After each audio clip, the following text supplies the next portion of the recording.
1292.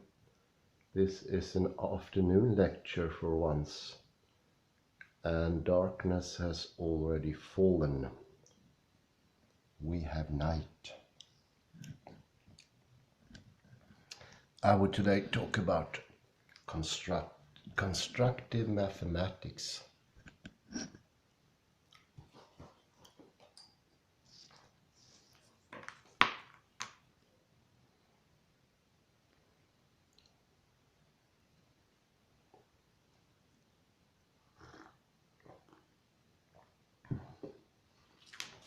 This is from a little anonymous paper called The Beginner's Guide to Mathematical Constructivism. And the reason for me wanting to bring this up is because constructive mathematics is mentioned and taken up as a theme by Roberto Unger and Lee Smolin. There are great similarities in their idea. One could even say that their idea is a sort of an expansion of the understanding of mathematical constructivism. For you who remember, mathematical constructivism it's a counter to mathematical realism or Platonism. It's a very strong counter as well.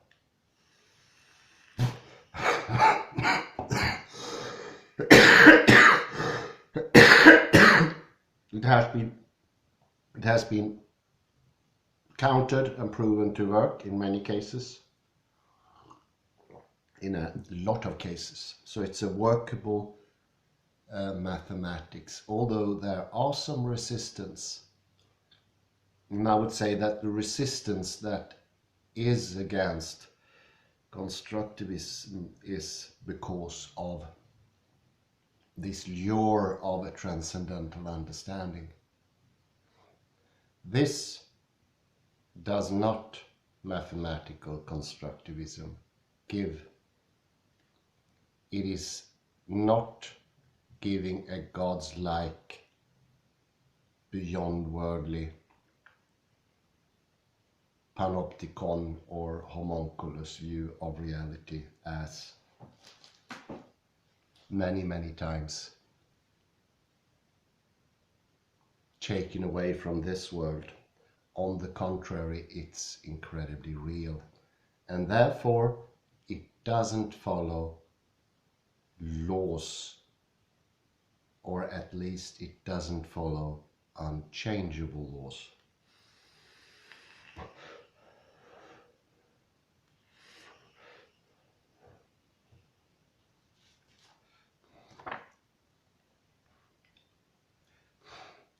I will begin.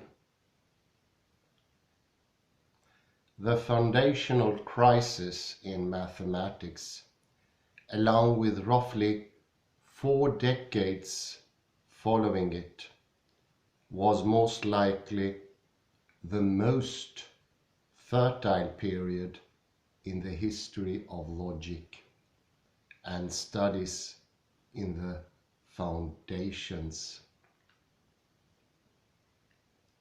After discovering the set theoretic paradoxes, such as the paradox of the set of all sets, together with logical ones like Russell's paradox, mathematicians, realizing that the naive set theory, or Frege's Grundlagen der Arithmetik, cannot do for a consistent basis for mathematics, began to seek for another, more solid foundation.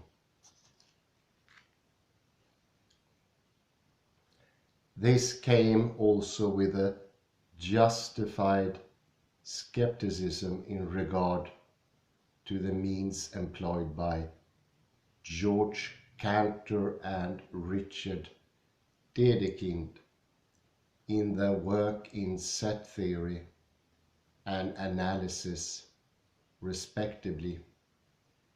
In this article, I set out to tell a story of various paths taken by mathematicians in the first half of the 20th century in attempt to set boundaries on the hitherto unrestricted Cantor's paradise. Just give me a second, I need to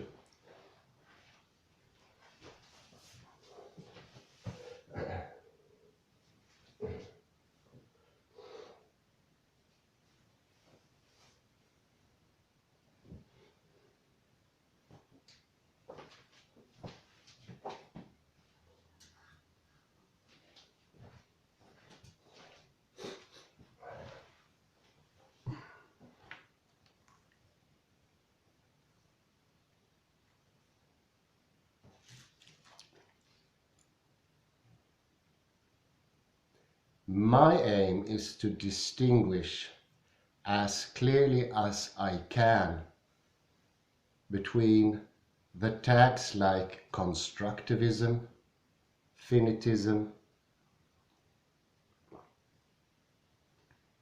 intuitionism, since they have often been conflated, and I struggle for some time with understanding their boundaries myself. For example, in the first half of the last century, the terms intuitionism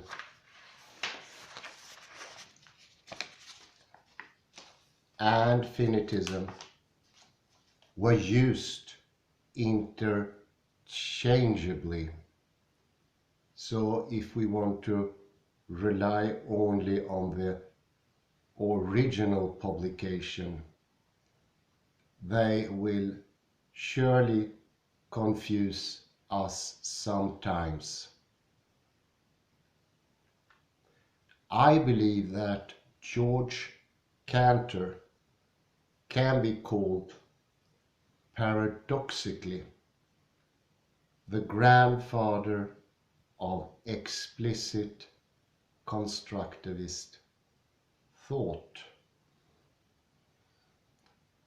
Although this attitude is as old as mathematics itself, it was Cantor's work that directly provoked the plain-spoken constructivism of some mathematicians of his time and later generations. And it is his work in transfinite set theory that remains the main target of any constructivist critique. But what was the flashpoint of the entire dispute? The motivation.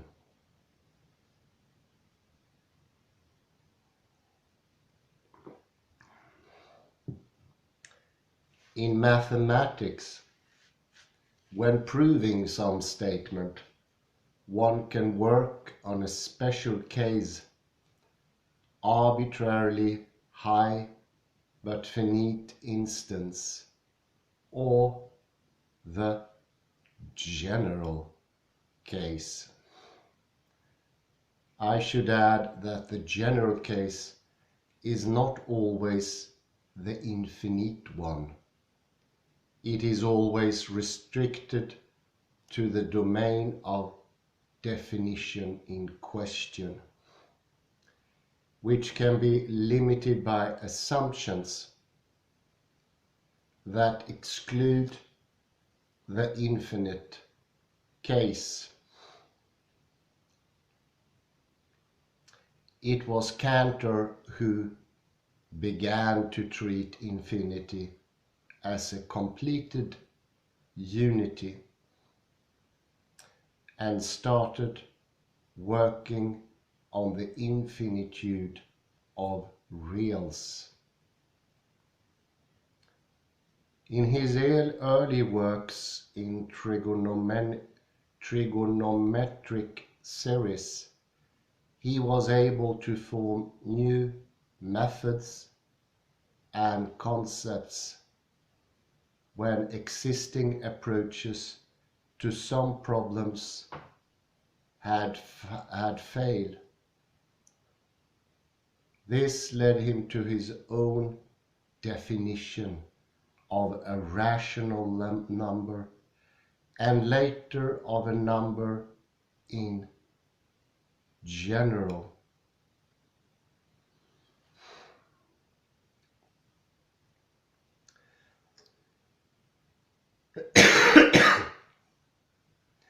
His inventiveness and independency gave birth to set theory, which originated in the philosophical nature of his mind.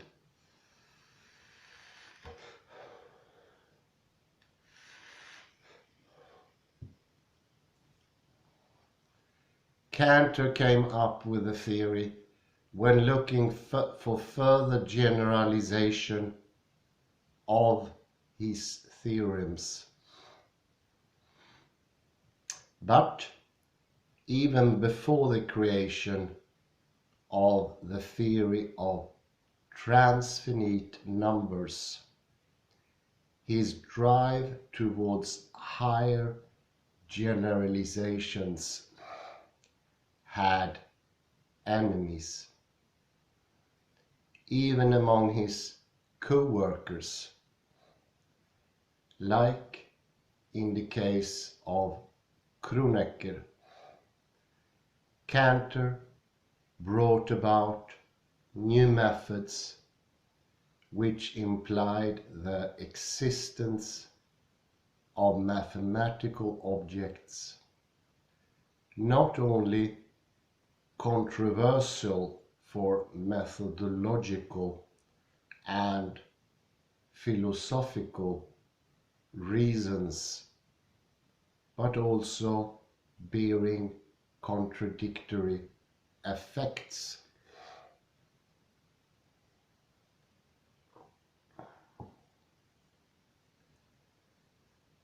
The discussion about the foundations of mathematics that ensued showed roughly 3 strategies to counter his ideas. 1. Cantor's theory isn't how math should be done, which is a methodological reasoning. 2. Mathematical objects do not exist in the way they are established by Cantor. 3. Infinity understood as a completed totality is unintelligible and should be kept out from mathematical considerations.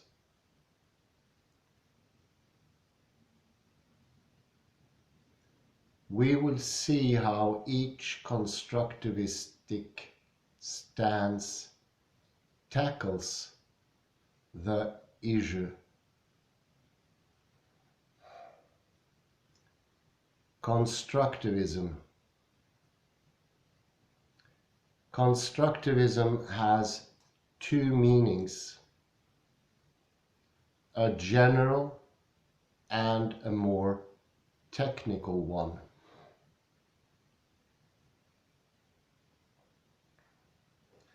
The former pertains to a set of loosely connected views that share the distrust towards treating infinity as a completed whole. All of the below positions fall under that category,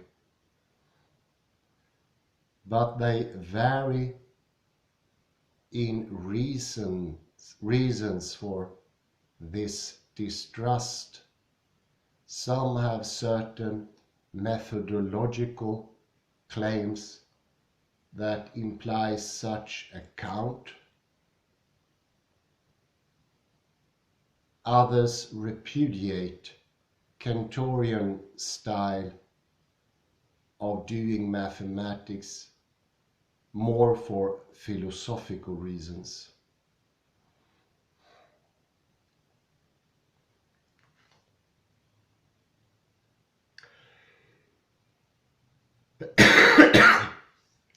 Constructivism, in its technical meaning, directly refers to a method in which mathematics should be done.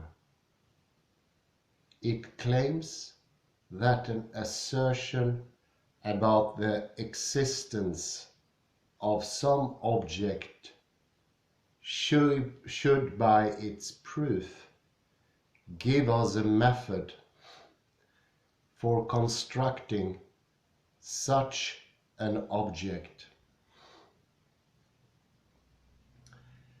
Object should be constructed or computed, and we should know how to find them in the mathematical realm. Not only know that they exist somewhere out there without our having a clear example of their instantiation. Hence, a proof by contradiction is repudiated as a proof method.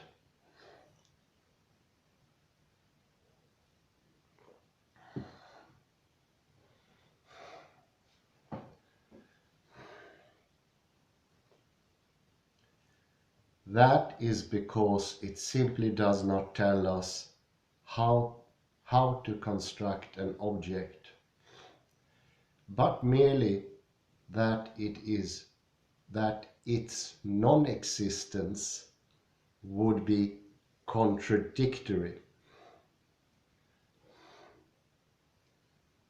It can be stated without controversy that throughout its development,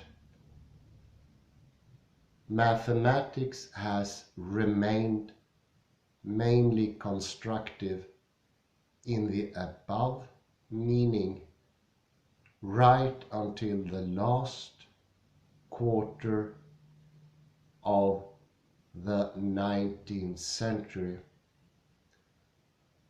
with the notable exception of geometry, where proof by contradiction was universally accepted and applied even before Euclid.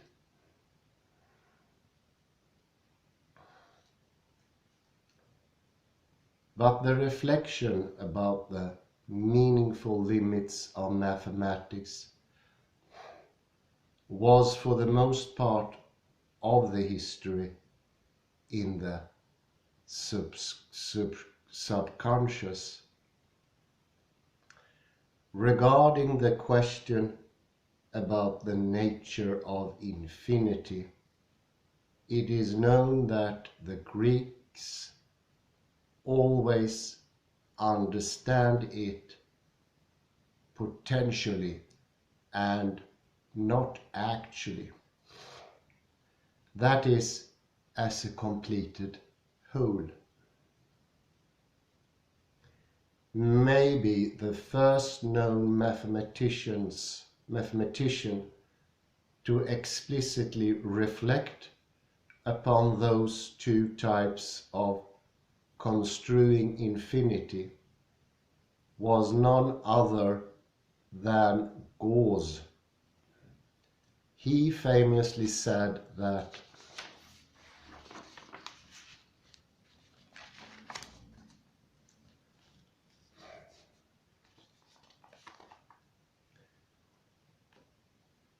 I must protest against the use of an infinite magnitude as a completed quantity, which is never allowed in mathematics.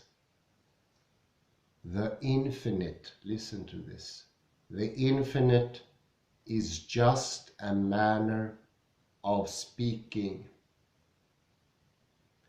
in which one is really talking in terms of limits,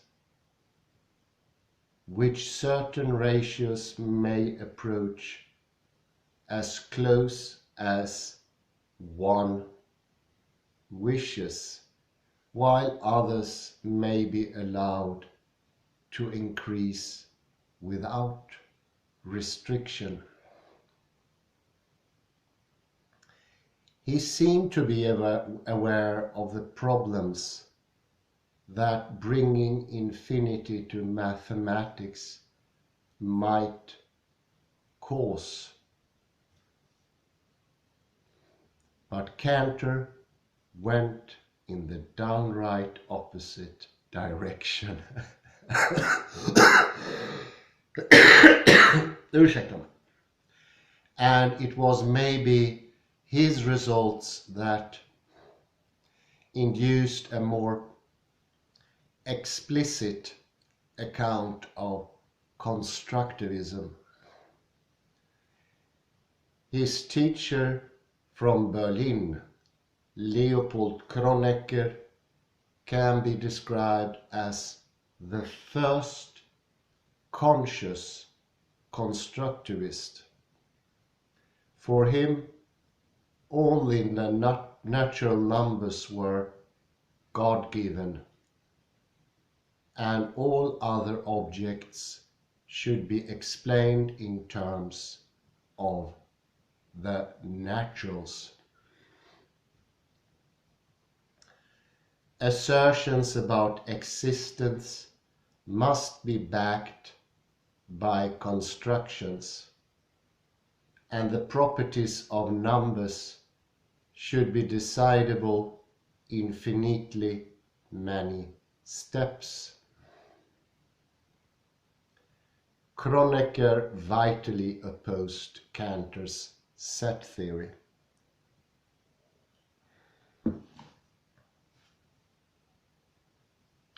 But he demonstrated his attitude more by example than by a clear discussion of its tenets.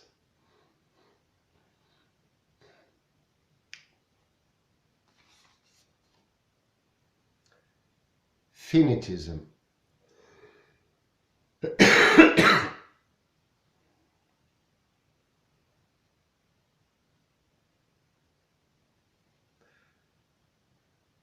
Finitism can be described as a project aiming at interpreting mathematics in terms of the most tangible terms, or translating the abstract in terms of concrete.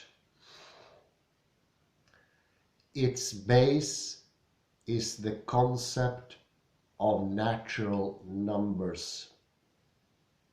A finite, concretely representable structure. The approach of founding mathematics then entails the acceptance of definition by recursion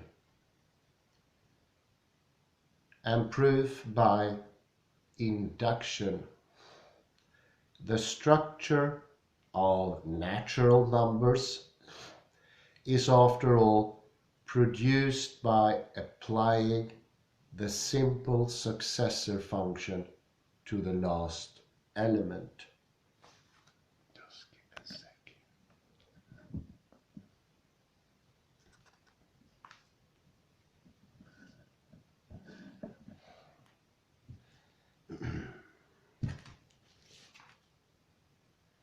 It is clear why finitists don't like quantifiers. Statements like all x's or 1x or only 1x do not really provide us with a meaningful example of an object that has the property phi. The repudiation of quantified notion is where the two tenets of constructivism meet.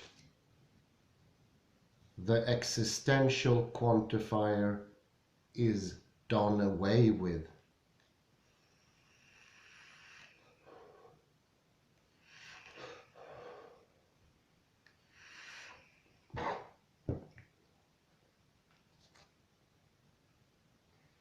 Because it does not give away any construction of the object whose existence is claimed, whereas the universal quantifier is rejected because it is, at most occasions, ranging over the domain unacceptable to be understood as a completed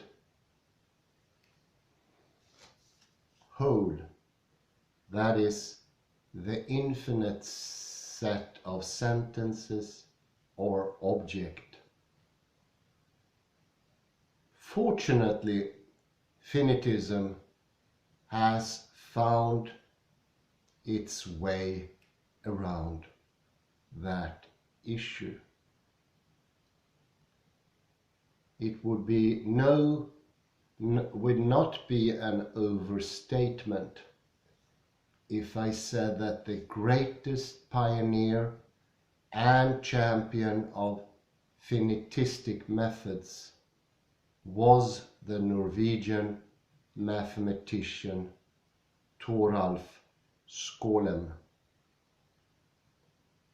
His greatest contribution to the field is probably the method for elimination of quantifiers from the statements of the first order predicate logic, now called Skolemization.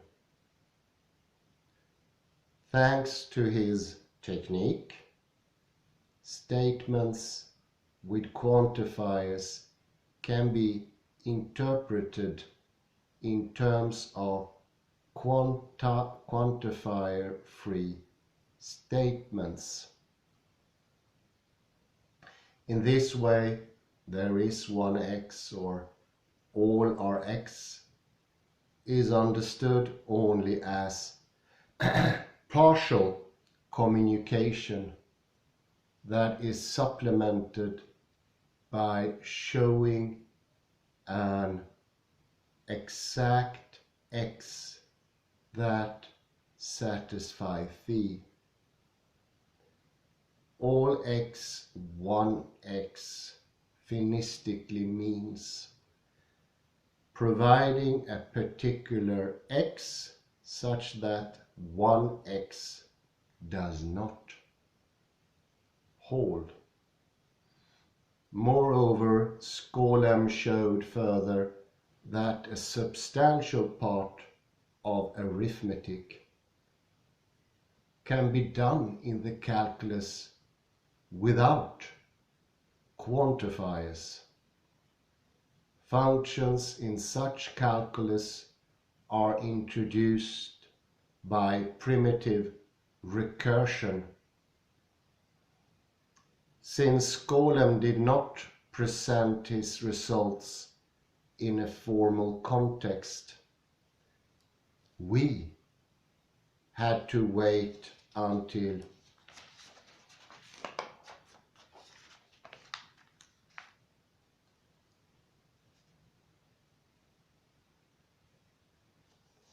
H. Curry and Godstein formulated a purely equational formalism, his primitive recursive arithmetic.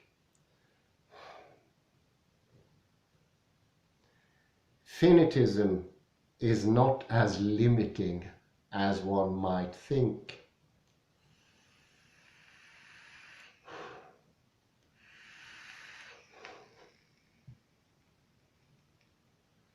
Godstein took finitism beyond Skolem's achievements and showed how some parts of analysis can be done through finitists' means. Furthermore, it has been shown in the second half of the 20th century that large parts of mathematics have a finitistic foundation. The results were of the form: given a particular weak formal system S with strong expressive power, S can be shown to be consistent by methods expressible in primitive recursive arithmetic, which implies that S is conservative over P R A.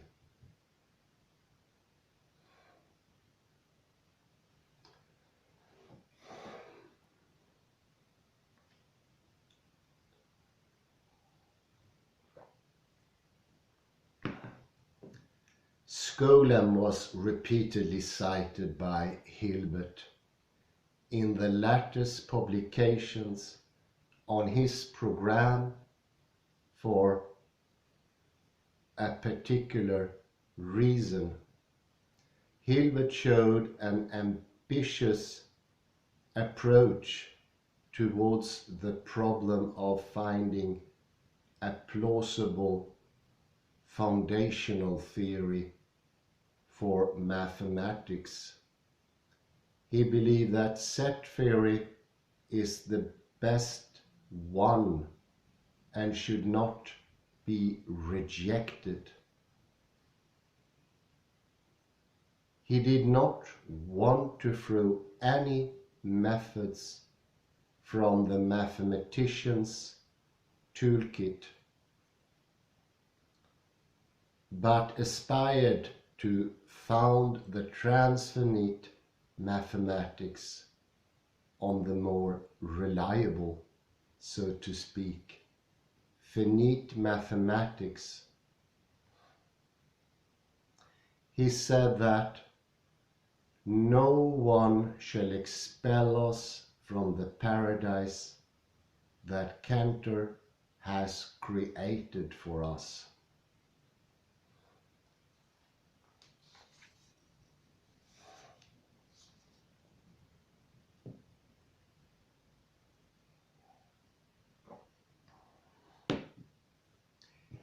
He understood and recognized the significance of the problems stemming from the primary form of the theory,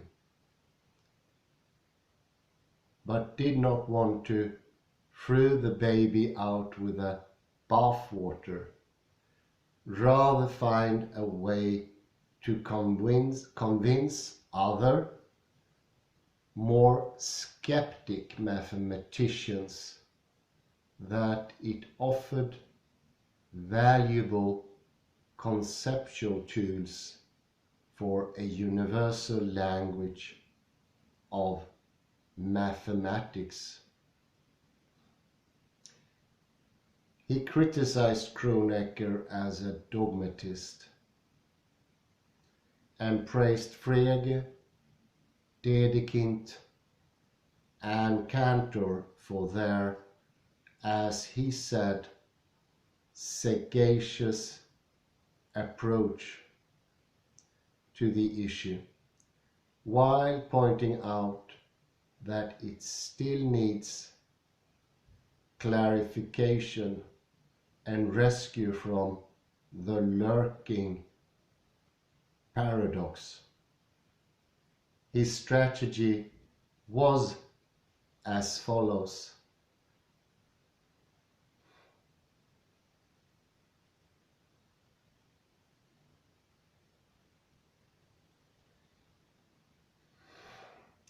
First, he wanted to take mathematics into a higher level of abstraction by translating its content into a formal system, axiotizing it, that is, so that no meanings of the science compromising mathematical statements would be taken into consideration. He wanted to check the reliability of mathematical tools on the most concrete level. No metaphors, no interpretation, no semantics, only the sign and its occurrence in proofs. He then wanted to show the consistency of such a system in the finitistic means.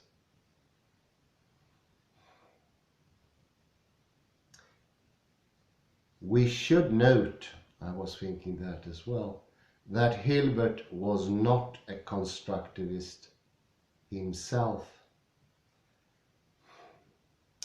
According to him, the sole condition of existence in mathematics was freedom from contradictions, not having a construction. He wanted to show the consistency of, for example, piano arithmetic. Similarly, he believed that the fundamental concepts of set theories, in particular Cantor's alephs, have consistent existence.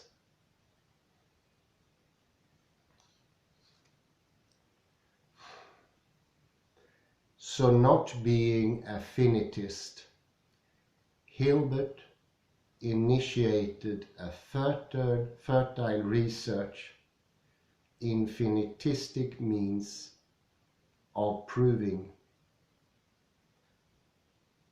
Proof theory, theory of recursion, incompleteness theorems, reverse mathematics, all have been initiated or inspired by Hilbert's program.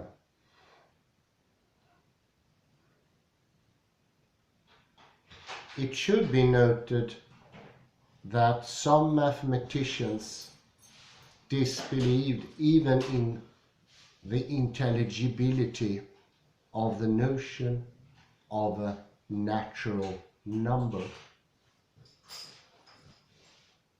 The claim was that, as far as we can see, conceptualize the number 4, it is much harder to get grips with much bigger numbers like billions.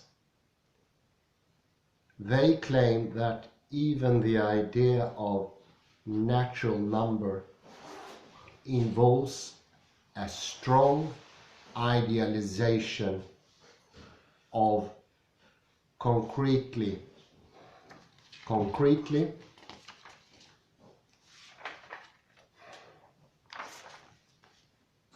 representable. Such idealization is implicit in the assumption that all natural numbers are constructions of the same kind.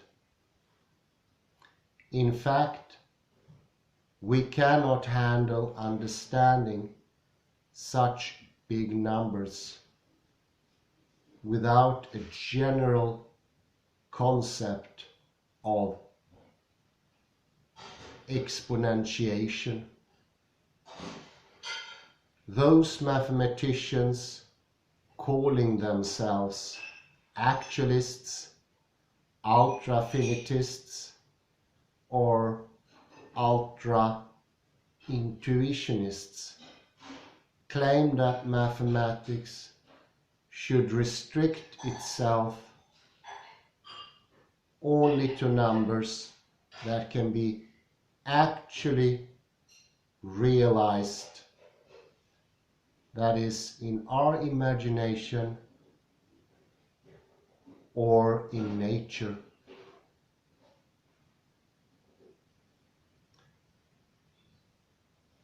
The first to argue for the actualist program was Alexander Yesenin Volpin, who sketched out a project of proving the consistency of Zermelo-Fermat only through ultra-finitistic means.